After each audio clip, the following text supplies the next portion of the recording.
Welcome to another daily edition of Airline News, focusing on the tragic loss of Air India Flight 171. I am Jeffrey Thomas, and I'm delighted to say once again joined by my co-host Richard Godfrey in Frankfurt, Germany. Good morning to you, Richard.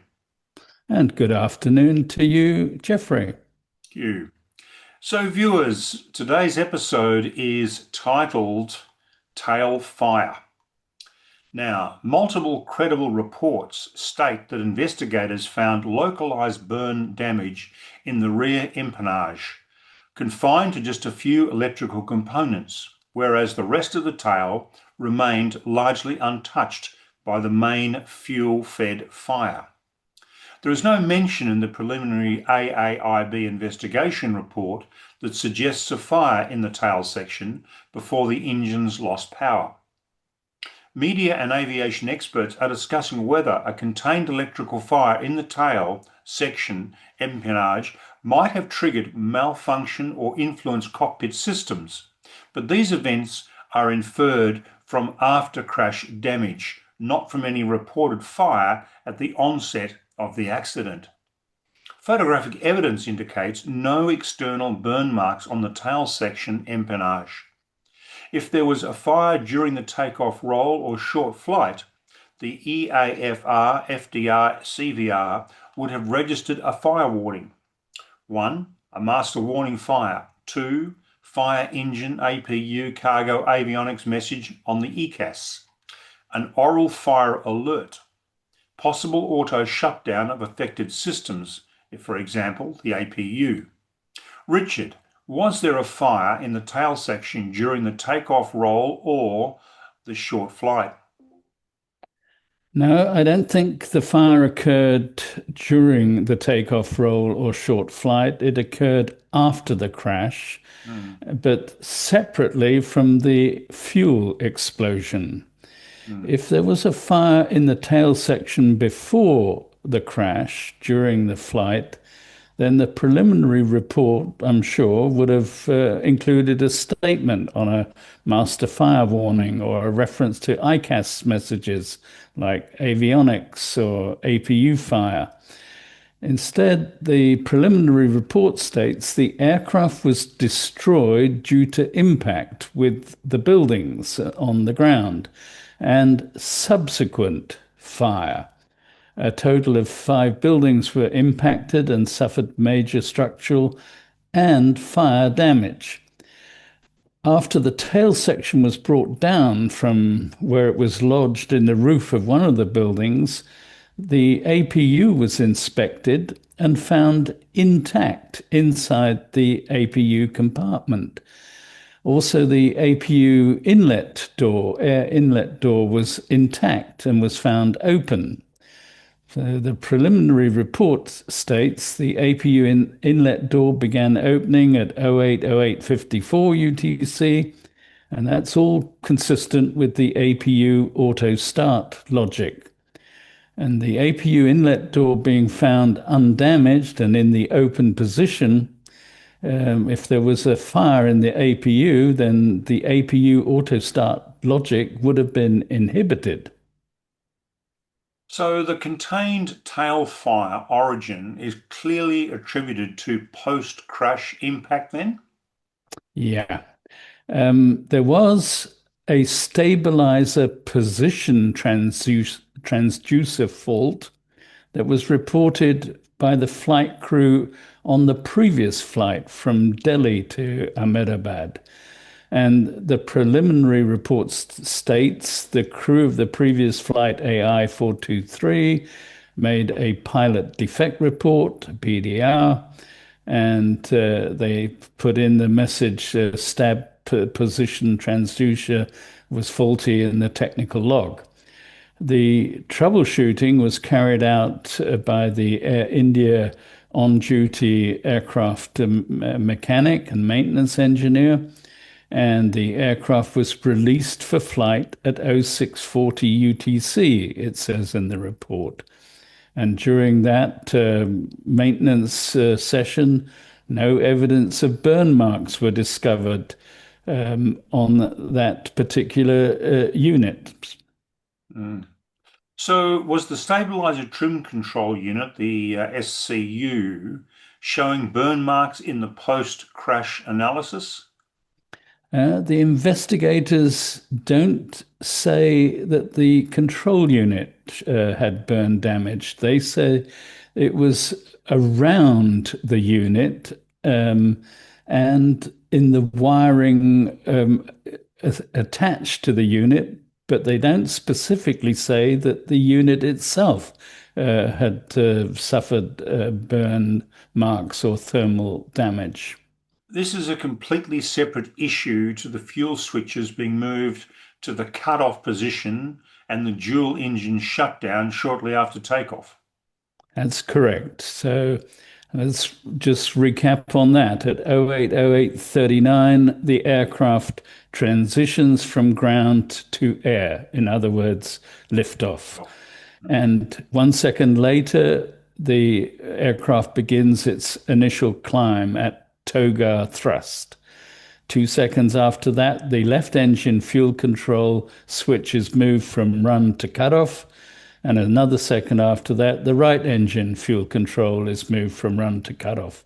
According to the preliminary report, both engines lost power because the fuel control switches were moved from run to cutoff, approximately 3 or 4 seconds after liftoff.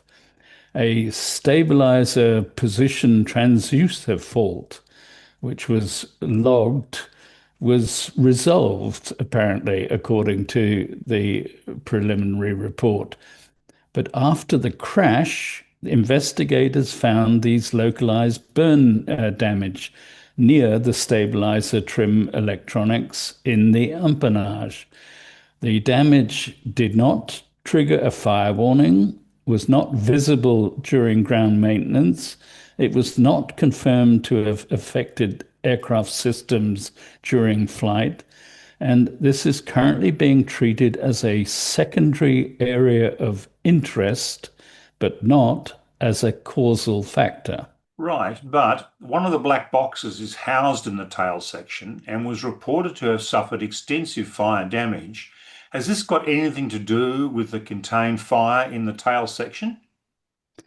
Well, quite possibly it does, because they're both in the same area. And the fire damage to the EAFR is almost certainly related to the contained fire reported from the tail section. But there is no evidence yet that this fire occurred before the crash or played a causal role in the engine shutdown. So, what do we know for sure? We know the rear mounted EAFR was fire damaged.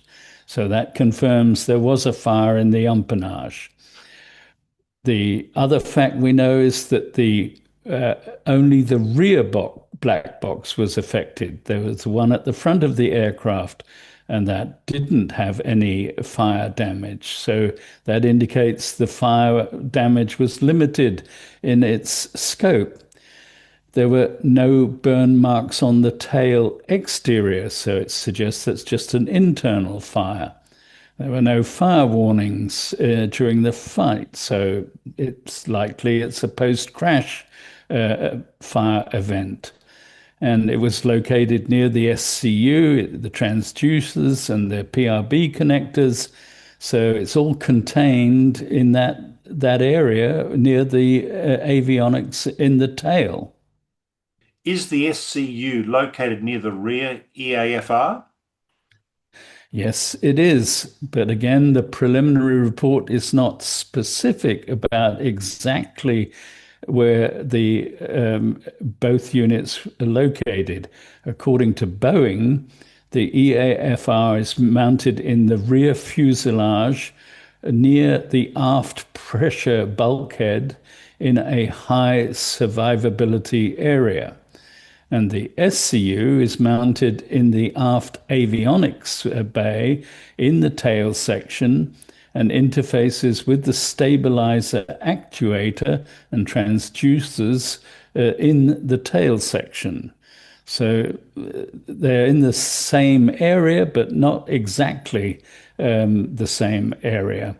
And I think the jury is still out on whether there are a significant connection between the two fire damages or not. Richard, what do the viewers think about a fire as the cause of the crash? Well, there are 55 comments that discuss fire, but most of them are more concerned with a possible battery fire due to thermal runaway and allude to the previous lithium battery fires that occurred. But Mhm. as we pointed out previously, these issues were resolved by Boeing in a complete redesign and further measures around the protection and ventilation of the batteries. And we've had no other battery lithium fires since. And also, it's a new supplier too. So Yeah. it would seem a complete rethink, redesign, and we haven't, as you suggest, there has been not been an issue since. So Mm. I think we can draw a line through that one, Richard. So what do the viewers think was the cause of the crash at this stage? Well, now you're getting into interesting territory. Oh, thanks. 110 viewers cite a cause of the crash, but they cite 10 different causes of the crash. So, which of those 10 is right? And I have to add, many viewers discuss multiple possible causes. So, some of them even talk about all 10, but at least they talk about three possible causes. Some viewers know for certain it was a single cause, but they don't agree which of the 10. So let me walk you through the 10 possible causes Mm, they cite. Number one, the pilot or the pilots, plural. It could be one pilot or it could be confusion between the pilots. There was 67 comments on that one as a cause of the crash. There were far more comments about the pilots, but 67 thought it was the pilots, 58 thought it was the battery or the batteries, mhm. 55 thought it was a fire, but mentioned three distinct separate fires. One due to an electrical short circuit somewhere, one from the lithium battery, or one from this contained tail fire in the tail empennage. 46 talk about the EEC or the FADEC. 29 talk about the HPSOV, the high pressure shutoff valve. 21 about the SPA shutoff valve. 19 about a short circuit. Another 19 about a glitch. Two mention a water leak or water ingress. And two talk about a foreign object. And that's just from yesterday's comments. This And is this not goes, a. yeah, and this goes to underscore what we were saying yesterday, that this preliminary report is just an insult because you've got, a lot of our viewers are highly professional industry people, and we're ending up with 10 different causes from a preliminary report. That's bizarre, isn't it? Yeah, you could almost conclude the report was designed to create that confusion. Well, they've certainly done that. So the pilots are being blamed more than any other possible cause by the viewers. Yes, but you have to look at the complete picture. And 67 viewers blamed the pilots, and they use words like failed, ignored, or error. But 113 viewers exonerated the pilots, and they use words or phrases like, well, handled or acted correctly, or pilot skill, or pilot experience. And 108 viewers remained neutral. They talked Mm. about the pilots, but they didn't come to any positive or negative conclusion. And the comments on the pilots ranged in subjectivity from entirely objective and factual comments to entirely opinionated and emotional comments. Mm, How could you possibly type comments? Or mm, one of the biggest debates was regarding the fuel switches and whether they were actually physically and mechanically moved or not. One viewer, a former airline captain and investigator, went as far as to say the preliminary report is false and deliberately misleading regarding the transitioning of the fuel switches. Other viewers responded that the fuel switches can only be moved physically and cannot be moved automatically by the system. So, a lot of confusion and a lot of discussion and a lot of debate. yes, in fact, I was talking to a colleague of mine who's a 787 check and training captain in Singapore, and he said we can't make head or tail of this report. I was asking him what he thought, and it's just not good. It's just not good. So It that's isn't.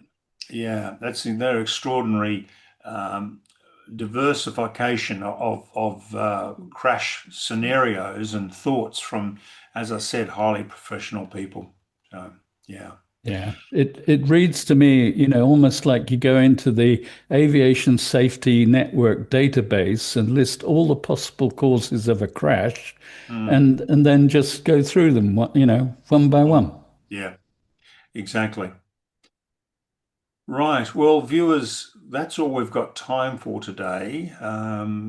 Well, I'd like to ask you to please subscribe to us if you're not already doing so. Please like us. Please keep the comments coming. Please keep the questions coming. They're absolutely fantastic, and we do appreciate the feedback. Helps us shape these episodes, points us in new directions, gives us clues. They're very, very helpful indeed. So, Richard, tomorrow we're going to be taking a deep dive into the captain, and we're going to have some revelation about this, which will be extremely interesting. Is that the case, Richard? It is indeed. Mm. So, viewers, we do encourage you to tune in tomorrow for what is promises to be a very revealing episode as we try and work out what caused the tragic loss of Air India 171. So, Richard, thank you again for all the work you've done today on this. It's really fascinating insight into the question mark about the fire at the rear of the aircraft. So, thank you very much indeed. You're welcome. And viewers, please tune in tomorrow. We look forward very much to your company. Thank you.